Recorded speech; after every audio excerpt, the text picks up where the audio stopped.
In this video, we're going to talk about what a cast is. So a cast is when you have a variable of one type and you need it to look like something else. We're going to initially start off with numbers and characters and stuff, and we're going to talk about how a cast looks for that. And then I'm going to move into some other objects, and specifically objects that are polymorphic, where there's a parent and a child, and you might need the child to look like its parent or look like its child, depending on how you want to go about using it. So that's the high level of what a cast is. Let's get a specific example. So here I have a Java window, and I have set a double variable called x equal to 76.7. And then on the next line, I attempted to say int y equals x. So the question is, what is the output of this code when I try to print y? Well, I'm asking it to take a double, which has decimal point and some number after it, and put it into something that doesn't inherently hold anything after a decimal point. So what do I get? Well, the answer is I'm going to get an error. The compiler is going to argue that this is not clear as to what exactly that I want. It said this would be a possibly lossy conversion from double to int. So compile error, and we exit. And just to be clear, over in C#, I will get a different but similar error. Cannot explicitly convert type double to int. An explicit conversion exists. Are you missing a cast, it says. All right, so what is a cast here? Well, I can't do this because they're incompatible types. X is a double, y is an int. I tried to assign a double to an int. The compiler says, no go, can't do that. But if I know what I'm doing, then I can very specifically tell it, no, it's fine. I really do want you to do this. And the way that I do that is I say, treat x as if it is an integer. It's very specifically, treat it as if it's an int. Now, once it has converted x to an int can be assigned to an int, and this statement is valid. So what does it mean to treat x, which is a double, as an int? Well, the rule is there's an explicit conversion from doubles and floats to integers, and the rule is it simply throws away everything after the decimal point. So when this compiles, what it's going to output is the number 76 as an integer, and there it is right there. The same exact syntax works over here in C#. So I would put parentheses int. So anytime that you want to convert one type variable to a different type, you simply put parentheses on front of it, and you specify the type that you want it to appear as on front. So, fun fact, which you may be aware of, every key on your keyboard that you can type is actually represented as a binary string inside of the computer. So every key has a number that is the binary translation of that number. And there's a handy-dandy little ASCII table. If you just Google ASCII table, you'll be able to find this. But this basically shows that, for example, if I zoom in over here, and I look at number 76, which is this binary string, that turns out to be the letter L. M is 77, N is 78, and so on and so forth. And then past all of the capital letters, over on the right-hand side here, you'll see the lowercase letters have a separate ASCII code. So lowercase l is 108. And then periods and dots and dashes and all the other things that might exist are also numbered. And there's even some stuff that you probably don't really ever run into on a day-to-day basis, but like there's a bell, and if you print out that ASCII character, you'll hear ding because your computer knows to make a bell sound. All right, so the point of all of this is I have an integer here, which is the integer 76. Right now, I'm printing out the integer version of that. What happens if I were to ask for a character A, which is casted, from a to a character, the number that is currently stored in y. So I took 76 as a double, that was x. I made it look like it was an integer, and I assigned it to y. And now I'm taking y and making it look like it's a character, and I'm printing out y still, which is not what I meant to do. What I meant to do is print out a, and what you're going to see is now I'm going to get the letter L, because I converted the number 76, and I told it to treat it like it's a character, so it did the implicit conversion over to its ASCII value, and I magically see the letter L. And the same thing will work here in Java.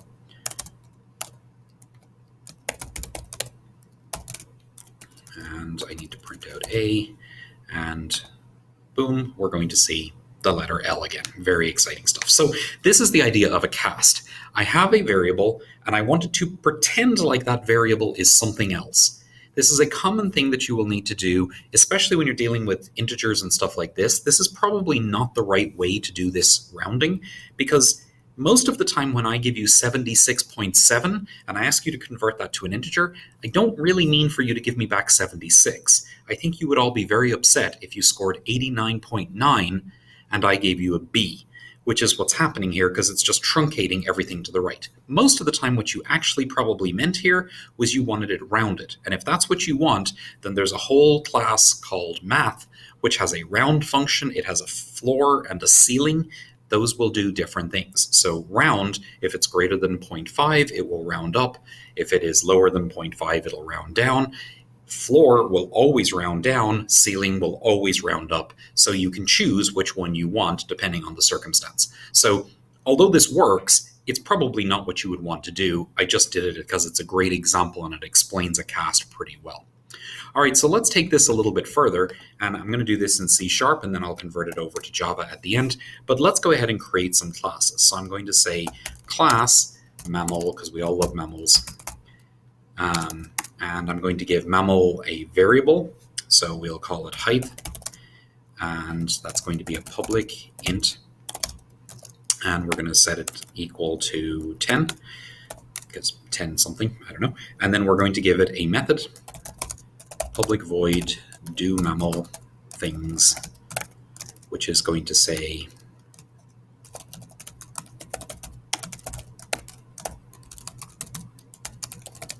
I'm a mammal doing things. Great. All right, now we're going to make a child class. So I'm going to say class dog extends mammal. This is C#, so it's a colon. If it's Java, it's going to be the word extends. I'm going to give that another, let's call it weight, another variable, I mean, and it's going to weigh 20 pounds.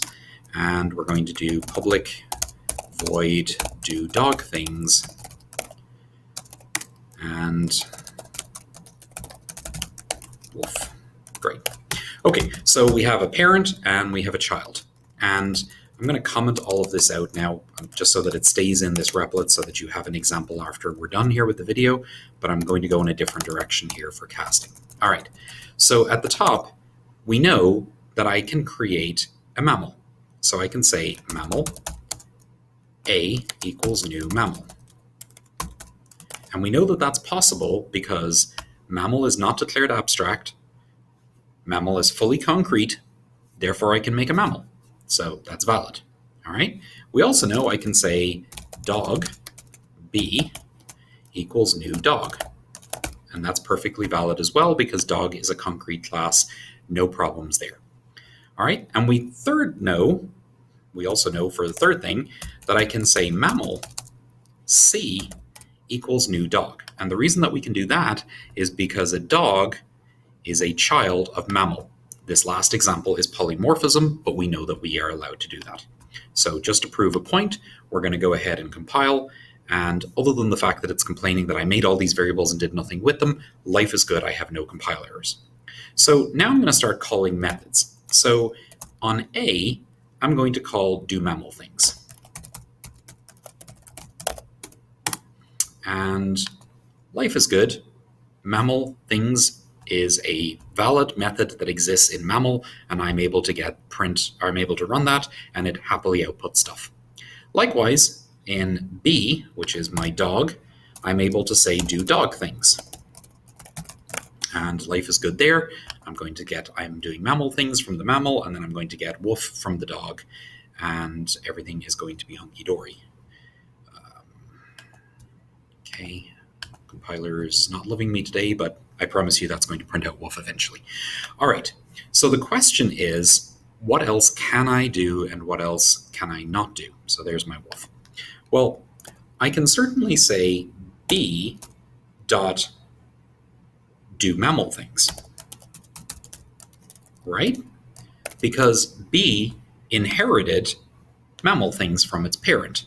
And so even though B is of type dog, I am able to call do mammal things because it's listed as public in the parent. The dog inherited do mammal things from the parent, so life is good here. But let's do C dot do dog things. And this is where things get interesting. All right, so let's review. C is of type mammal, but currently holds a new dog because of polymorphism. And we know that dogs have a method called do dog things, so it seems logical that I would be able to say c.do dog things. But in actuality, I'm not able to do that. I'm going to get a compile error. It says type mammal does not contain a definition for do dog things, and no extension method do dog things of type mammal could be found. Are you missing an assembly reference? All right, so let's talk about that error message. It says type mammal does not contain a definition of do dog things. And that's actually true. The type mammal, which is what I declared C to be of type, does not have a do dog things. It's only declared down here. So logically in your head, you would think I should have been able to do that, but I'm actually not able to do that. And the reason is because at the moment, the compiler did not know when it was compiled what exact type of class was going to be instantiated on C. Because I can change C. If there's another subclass, I can say mammal C equals new cat or mammal C equals new cow or whatever else if those exist and they inherit from mammal. And I can change it in runtime. So there's no way for the compiler to know that I would be able to do that. So this is an example where I have two choices if I want to solve this problem. Choice number one is add a do dog things in the parent, which doesn't really make a whole lot of sense, but I'll do it just to prove the point. So public, this would have to be a virtual because this is C#, and I have to declare it as virtual if I'm going to overwrite it in the child. Void do dog things. And we'll just leave it with an empty body because I don't really care because I'm going to override it. And now I change this one to an override, and now it will work because there is a method up here called do dog things inside of the type mammal. So when I said C, mammal C equals new dog, that means that mammal has do mammal things and do dog things. The fact that there's no code in the parent doesn't matter because I overrode it, and because I'm calling dog on it, I'm instantiating a dog on top of it, therefore it knows to override and do the one from the child. So this all works, but it has a weird side effect, which is every mammal will now have this method called do dog things, which doesn't really make a whole lot of sense. Why am I doing that? So let's talk about the other way to solve this problem, and that is with casts, which is the point of this. So I'm just going to get back to the same state that I was in a moment ago before I did the one in the parent, and I'm back to having the same error. So how do we fix this problem? And the answer is, down here, I need to tell it that I needed to treat this as a dog. So I'm going to say dog C do dog things. Now, there's a weird syntax thing that you would probably want to do here, which is that extra set of parentheses. I'm just going to run it to prove that it works first. Type of namespace, it's capital D, that's why, I'm sorry. So this is going to work. We're not going to have a problem. It's actually going to do dog things. And what I told it to do was I told it to take the object C, which is of type mammal, and cast it to a dog. Make it appear like it's a dog right now. Because I explicitly cast it, it now knows that it can go and look in dog for a do dog things. If I did not cast it, it assumes that it's going to look in the parent, which is mammal, because that's the type that I declared it as. All right. The syntax here is a little bit weird. You might wonder why I put extra parentheses. So to cast something, one set of parentheses and the type is sufficient.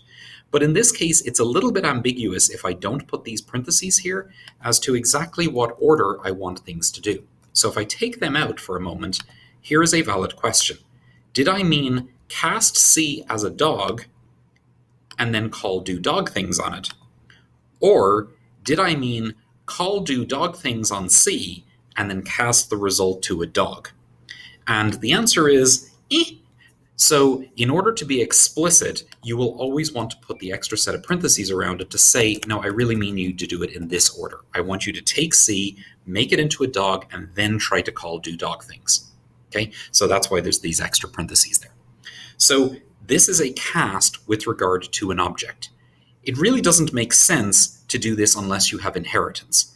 To be clear, I can't say cast C, which is a mammal with a new dog on it, as to type phone. That's not going to work. Even if I have a definition for phone, as long as there's no relationship between dogs, mammals, and phones, I can't just randomly cast to any object that I feel. So let's talk about the different ways that we can use this. So we've already seen that we can take a variable of type mammal, and we have been able to cast it to a dog, because a dog is a child of a mammal. Can we do the reverse? So let's take our dog B and try to upcast it to a mammal. Do mammal things. And the answer here is yes, that is allowable. It will allow me to convert up or down. Mammal is, what did I do? M-A-M-M-A-L. Mammal, oh, I put an extra period, that's why, sorry. Mammal B gets do mammal things. So I took something that was a dog and I made it appear as if it's a mammal. So I'm able to take things and make them look like their parent. I'm able to take things that are parents and make them look like their child. I cannot just randomly change from side to side. So for example, if I come back over here and I say cat is also an extension of mammal, I can't just randomly cast a cat to a dog because I feel like it. So I'm going to make that cat, and I'm going to do cat things, and that's going to be purr. All right, so we know we would be able to make a cat, and that's fine, but I can't randomly decide that my dog B can become a cat and do cat things, because that doesn't make a whole lot of sense. They are not parent-child relationships. It says you can't convert a dog to a cat. Even though they have a common parent, I could convert it up, but I can't convert it sideways to a adjacent member. So I hope this explains casting to you. So to review, in order to make one variable look like a different type, you put parentheses and the new type ahead of the variable name. And now, if it's possible for that to happen, it will convert effectively the type to the new one, just for that line of code. It doesn't actually change the variable. The variable is still actually a double, or it's still actually a mammal, or still actually a dog. But for this one line of code, it's going to behave like it is a whatever you cast it to. So just to prove that point, after I did dog C, which was of type mammal, I should still be able to say C.do mammal things, because C is actually still a mammal in this circumstance. Well, I still have the dog cat thing, don't I? All right, and so this will all work. I didn't actually change the type. I just converted it temporarily to be able to call the thing I wanted to, but C is still of type mammal, and I'm still able to call all the things on there. So hopefully that makes sense. This example was CSE 1322-cast-C. There's an equivalent version of it. It actually really doesn't change much of anything for the Java version, except that you'll change the right lines to a console or system.out.println. So you're welcome to grab either version of the code from my replit. That's the URL here. That's the URL for the other one, and the code will be there when you come to it. All right, so if you have any questions, feel free to email, but that is how casting works.